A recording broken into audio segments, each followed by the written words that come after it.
पे बैरिकेड तोड़ा जा रहा है किसान यूनियन की तरफ से। जिस तरीके से आप देख सकते हैं कि यहाँ पे कुछ किसान जो हैं वो डिवाइड हो गए हैं। आधे किसान हैं जो बैरिकेड लगाया गया था उसके पार कर दिए। देखिए जैसे कि एक विजुअल दिख रहा है आप लोगों को, बैरिकेड तोड़ करके जिस तरीके से किसानों ने जो तोड़ करके जो दिल्ली कूच करने के लिए जो रास्ता अपनाया है वो आप सभी देख सकते हैं। यहाँ पहली बार खाई है, कई हर बार गंगा की कसम खाते हैं। हाँ, जाने के लिए सारे रोड ब्लॉक करते जा चुके हैं। वो देखा जाएगा, युद्ध होगा, युद्ध होगा, युद्ध हैं जो नोएडा से दिल्ली के लिए जो किसान है वो कूच करते हुए नजर आ रहे हैं। आइए जान लेते हैं इनसे कि क्या वाकई में उन्हें दिल्ली जाने दिया जाएगा, नहीं जाने दिया जाएगा। जिंदाबाद, दिल्ली जाएंगे, दिल्ली कतई नहीं रुका। एक दिल्ली घेरांगे, दिल्ली जंतर मंतर के लिए, दिल्ली जंतर मंतर। सारा रोड ब्लॉक हो चुका है तो आप लोग कैसे जा सकते हैं? ऐसे ही जाएंगे, पैदल मार्च करेंगे, पैदल मार्च। क्या लग रहा है कि सरकार आपकी बातें सुनेगी? मानना पड़ेगा, सरकार को घुटनों का बनाना पड़ेगा। देखा जाएगा। अगर सर सरकार बातें नहीं मानती है आर पार की लड़ाई होगी, लड़ाई करेंगे। MSP की गारंटी चाहिए, चाहे 15 दिन हो जाओ, महीना हो जाओ, जेल चले जाए दिल्ली। कैसे देखते हैं सर? कह रहे हैं कि आप लोगों को बरगलाया जा रहा है। अरे कौन बरगलाएगा? सरकार को बरगलाया जा रहा है, सरकार पागल हो गई है। मोदी जी तो कह रहे हैं कि ये जो बिल लाया गया है वो गंगा मैया की तरफ भले बात स्वच्छ। अरे कई बार गंगा मैया की कसम खाई है मोदी जी ने, पहली बार खाई है, हर बार गंगा की कसम खाते हैं। हाँ, जाने के लिए सारे रोड ब्लॉक करते जा चुके हैं। वो देखा जाएगा, युद्ध होगा, युद्ध होगा, युद्ध। सरकार डटी पड़ी है सर, पीछे नहीं हटेगी। नहीं हटेगी तो हम भी नहीं हटेंगे। ऐसे में बातचीत तो फिर बन नहीं पाएगी, कैसे देखिए? अरे बनेगी बात, क्यों नहीं बनेगी? निराश मत हो, बनेगी बात।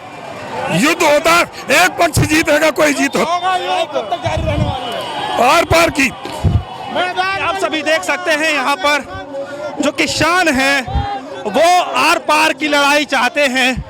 हालांकि इनका कहना है कि इस बार युद्ध हो जाएगा लेकिन पीछे कदम नहीं हटाएंगे।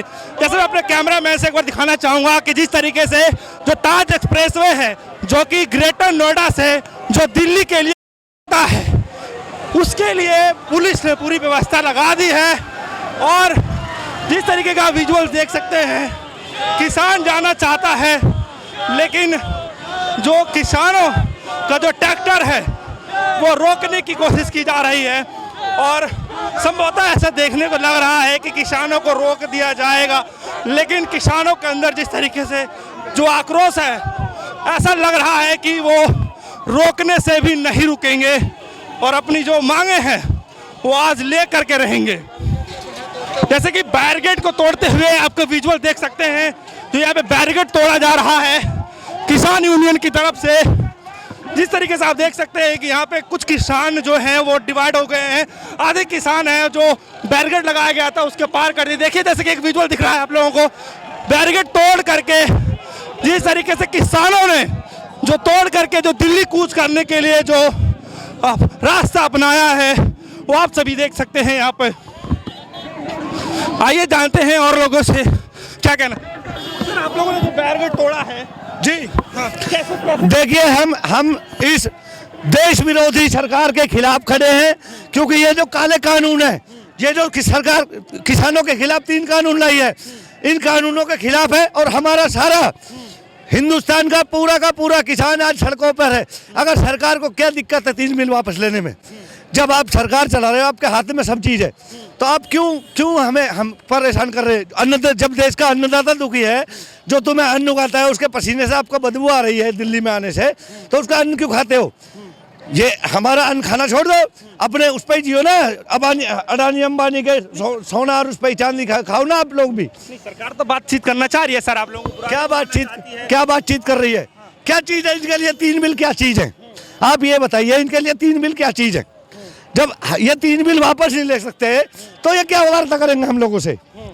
हम लोग मजबूरी बस, जब हम लोगों को दिल्ली में घुसने नहीं दिया जा रहा तब हम लोग धरना प्रदर्शन रोड जाम करने का काम कर रहे हैं, क्योंकि हमारी बात क्यों हमें एक जंतर मंतर तक जाने का तो अधिकार है, अपनी बात रखने का। एक आम आदमी सही, कोई भी आदमी सही, उस आदमी को अगर जंतर मंतर दिया गया था, ये आज पहली बार नहीं है, क्योंकि हर किसान कोई भी या कोई भी दल हो उसको जंतर मंतर जाने की छूट मिलती है, लेकिन ये लोग हमें जंतर मंतर तक तो क्या अनशन नहीं करने दे रहे कहीं।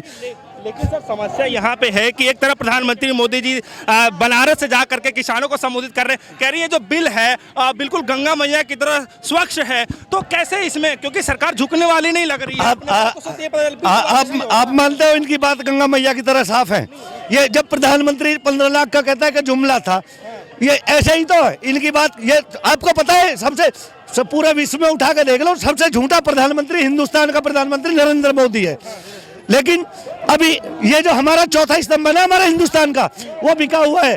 और जब तक ये चौथा स्तंभ हम लोगों की समस्याओं को, देश को नहीं दिखाएगा, कहीं और नहीं दिखाए, तब तक हम ऐसे ही, क्योंकि ये जो दलाल मीडिया है, आप लोग जो काम कर रहे हैं ना, सरकार के लिए काम कर रहे हैं, हमारे लिए कोई काम नहीं कर।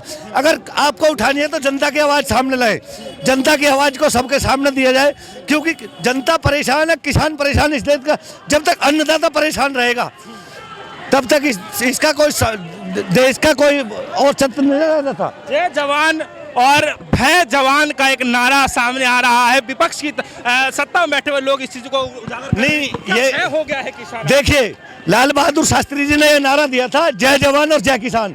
अगर ये हमारे साथ हमारे सिपाही भाई चल रहे हैं, ये भी हमारे किसान के बेटे हैं, ज्यादातर किसान परिवार से। अगर किसी नेता का बेटा कभी फौज में या पुलिस की उसमें भर्ती नहीं होता, ये भी किसान के बेटे हैं।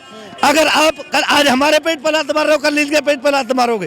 तो अभी एक आपने देखा था, जीटीवी दिखा रहा था, किसी पंजाब में किसी ने एक बोल दिया था किसी किसान ने, कि जो इंदिरा गांधी के साथ हुआ था मोदी के साथ भी यही होगा। लेकिन मैं कहता हूँ, आप किसानों की सुनिए। आप लोग किसान को इतना क्यों मजबूर कर रहे हो कि तुम्हारे खिलाफ कोई गलत कदम उठाए? देखो, ये हिंदुस्तान है, आज़ाद हिंदुस्तान है, और आज़ाद हिंदुस्तान में हर आदमी को अपनी बात रखने का अधिकार है। लेकिन कहीं आप हमारी आवाज़ नहीं उठा रहे हो, लेकिन हमारा चौथा स्तंभ हमारी आवाज़ नहीं उठा रहा है, और सरकार हमारी आवाज़ सुनने के लिए तैयार नहीं है, तो हम क्या करेंगे? हम तो मजबूरी बस सड़कों पर हैं। तो कुल मिलाकर के लड़ाई कब तक चलने वाली है? लड़ाई आर पार की लड़ाई लड़ने के मूड में हम बैठे हैं, और जब तक ये लड़ाई लड़ते रहेंगे तब तक हमारा निस्तारण नहीं होगा। काले कानून पास ये वापस नहीं होंगे, तब तक हमारा जितना भी किसान एकता जिंदाबाद है, जितने भी किसान संगठन है, सारे किसान संगठन एक साथ नजर आएंगे और एक साथ खड़े रहेंगे मरते दम तक। चाहे ये गोली चलवा लें, हमारे किसानों पे इन्होंने पंजाब में पानी की बौछारें लगवाई, आंसू गैस के गोले छुड़वाए। हम कहते हैं ये गोली चलवा दे हमारे ऊपर, अरे जान है जो तो जहान है। कहते थे ना, हमारा हिंदुस्तान महान, मेरा भारत महान। लेकिन वो पुराने जो प्रधानमंत्री थे, उन्होंने इतना अधिकार दिया था कि किसान सड़कों पर उतर के बोल सकता है, या कोई भी आदमी किसी के साथ को समस्या है, वो सड़क पर अपनी सड़क से संसद तक अपनी बात रख सकता है। लेकिन तुम सड़क पे ही नहीं आने दे रहे, संसद तो क्या पहुंचने दोगे? तुम घर में निकलते घर पे कैद कर लेते हो। तो ये सरकार नहीं, हिटलर से इसे हिटलर नहीं दिया जाएगा आप लोगों को, जिस तरीके से बैरिकेड लगाए जा रहे हैं। भाई, हम बैरिकेड तोड़ने की हिम्मत रखते हैं, हम गोली खाने की क्षमता रखते हैं। अगर हमें सुनो, अगर जहाँ तक हमें हमारी बात रखने को पहुँचने दिया जाएगा, पहुँचने के क्या ये भी कितने पुलिस वाले हैं इस दुनिया में, हमारे हिंदुस्तान में, और सारी पुलिस फोर्स को लगा दे, हम भी दिखा देंगे किसान कितने मजबूत है और क्या है किसानों के हृदय में। हम इनकी छाती लोहे की नहीं है, हमारी छाती भी लोहे की नहीं है। हम गोली भी खाएंगे, लठ भी खाएंगे, और जहाँ तक हमारी बात पहुँचेगी वहाँ तक बात भी पहुँचाएंगे।